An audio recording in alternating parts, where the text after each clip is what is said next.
नमस्कार, स्वागत है आपका वीके न्यूज में। बिहार चुनाव के नतीजे बेहद रोमांचक रहे। सुबह से रात तक सस्पेंस बरकरार रहा।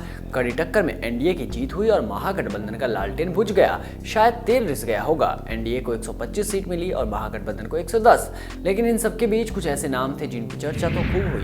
तो लोगों का सवाल है कि उन लोगों का क्या हुआ जिनकी दुकानें तो ऊंची थी पर पकवान फीके रह गए, या फिर शायद उनकी मिठाई खट्टी हो गई। जी हाँ, हम बात कर रहे हैं पुष्पम प्रिया चौधरी, लव सिन्हा, पप्पू यादव, सुभाषिनी बुंदेला, लवली आनंद, उपेंद्र कुशवाहा और चिराग पासवान की। तो सबसे पहले बात बाहुबली नेता पप्पू यादव की, जो तकरीबन 10 साल बाद चुनावी मैदान में लौटे थे और पूरे दमखम के साथ लौटे थे। इतना दम था कि उनका मंच भी नीचे गिर गया। उस दिन जब मंच गिरा तभी लग रहा था कि पप्पू भी गए। अब देखिए ना, चंद्रिका राय का भी मंच गिरा था और वो भी हार गए। खैर, पप्पू यादव को ना राम मिली ना माया। इस बार पप्पू यादव जन अधिकार पार्टी के अध्यक्ष और प्रगतिशील लोकतांत्रिक गठबंधन की ओर से मुख्यमंत्री का चेहरा बनकर लड़ रहे थे। मधेपुरा सीट से उन्होंने बिगुल फूका, लेकिन वो फुस हो गया।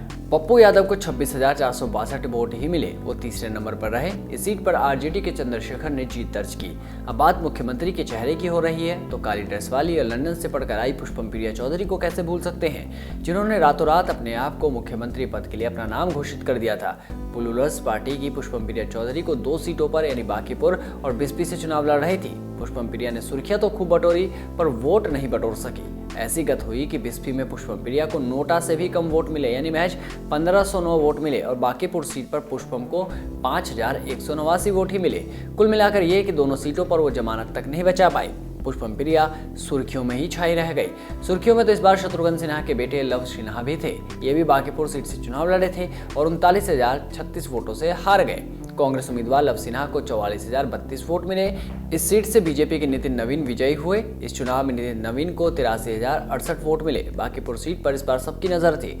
नजर तो इस बार आरजेडी की स्टार प्रचारक और बाहुबली आनंद मोहन सिंह की पत्नी लवली आनंद पर भी थी और वो भी चुनाव हार गई। लवली आनंद सहरसा सीट से लड़ रही थी। उनको 83,859 वोट मिले।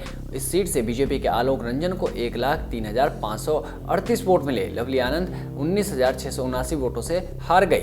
हालांकि लवली आनंद के लिए खुशी की बात यही है कि उनके बेटे चेतन आनंद शिवहर सीट से जीतने में कामयाब हुए।